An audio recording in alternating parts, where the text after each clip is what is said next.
लखनऊ को प्राचीन काल में लक्ष्मणपुर और लखनपुर के नाम से जाना जाता था। कहा जाता है कि अयोध्या के राम ने लक्ष्मण को लखनऊ भेंट किया था। लखनऊ के वर्तमान स्वरूप की स्थापना नवाब अशफाउद्दौला ने 1775 में की थी।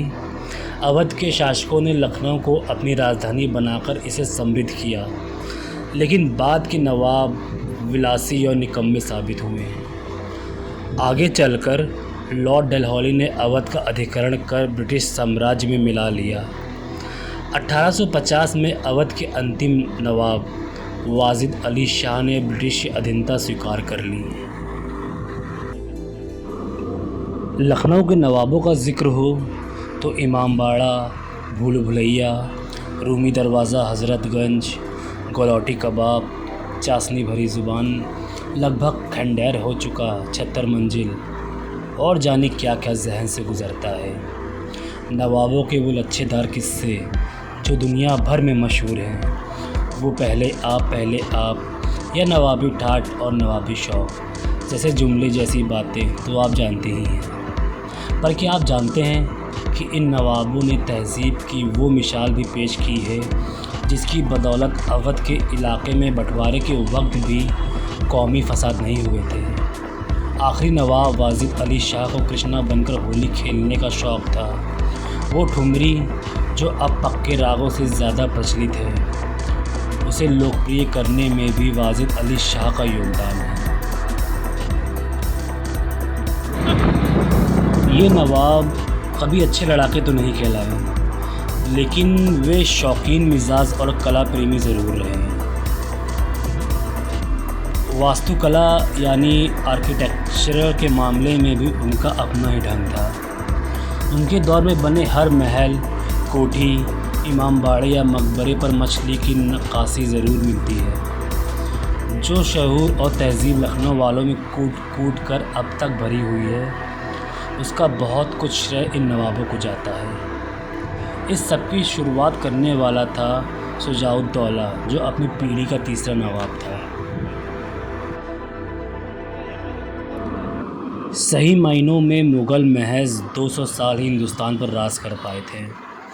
औरंगज़ेब की मौत के बाद मुग़लिया सल्तनत का आफताब डूबने लगा था। छोटे मोटे रियासतदार अपने अपने इलाक़ों के राजा बने हुए थे। अवध के नवाबों के उत्थान के पीछे भी यही कारण है। लखनऊ के नवाब सिया थे जो ईरान के खुरासन से हिंदुस्तान आए थे। औरंगज़ेब ने जब उनको नवाबी दी थी, नवाब लफ्ज़ नायाब से बना है, जिसका हिंदी मतलब है साहब। नवाबों की सल्तनत कुल जमा 135 साल ही थी। इसकी शुरुआत सितंबर 1722 में हुई थी, जब मुग़ल बादशाह मोहम्मद शाह ने शहादत अली ख़ान को आगरा से अवध भेज दिया था। कारण था कि वो भरतपुर और आसपास के इलाक़ों में जाटों की बढ़ती ताकत को रोकने में नाकामयाब रहा था। शहादत अली ख़ान ने फैज़ाबाद को अवध की राजधानी बनाया। दिल्ली में सफदरगंज का मकबरा है। 1754 में सफदरगंज की मौत के बाद ही शुजाउद्दौला को फैज़ाबाद की नवाबी मिली थी। वो पीढ़ी का तीसरा नवाब था जो फैज़ाबाद रहा। इसके बाद नवाबों ने लखनऊ को अपनी राजधानी बनाया। शुजाउद्दौला सही मायने में पहला नवाब था जिसने नवाबी तहज़ीब को साकार किया।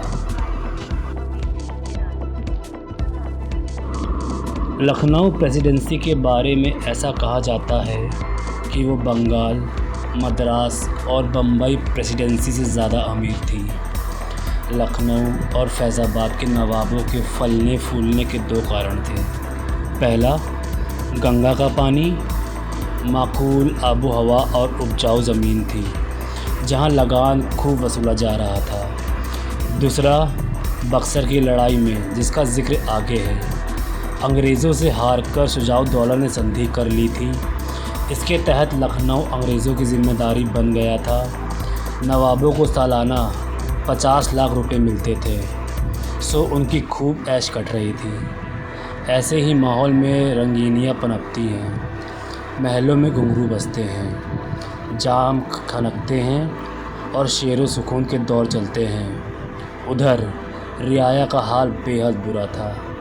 लगानों ने उसकी कमर तोड़ रखी थी।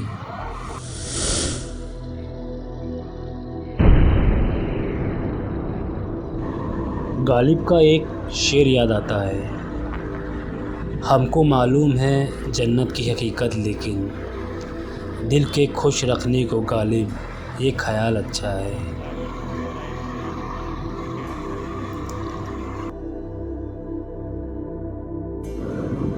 26 जनवरी 1775 को शुजाउद्दौला की मौत हो गई थी। फैज़ाबाद में ही नवाब का मकबरा है जो गुलाब बाड़ी के नाम से मशहूर है। ये शायद देश का अकेला मकबरा होगा जहाँ पर सरकार ने अशोक स्तंभ गड़वा रखा है।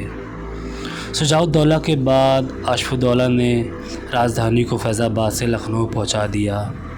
फिर नवाब वहीं जमकर रह गए। वाजिद अली शाह पीढ़ी के आखिरी नवाब थे। 1857 की लड़ाई के बाद नवाबियत ख़त्म हो गई थी। हालांकि किस्सों में ये आज भी जारी है। तो दोस्तों, ये थी हमारी लखनऊ की छोटी सी कहानी। उम्मीद है कि आपको अच्छी लगी होगी।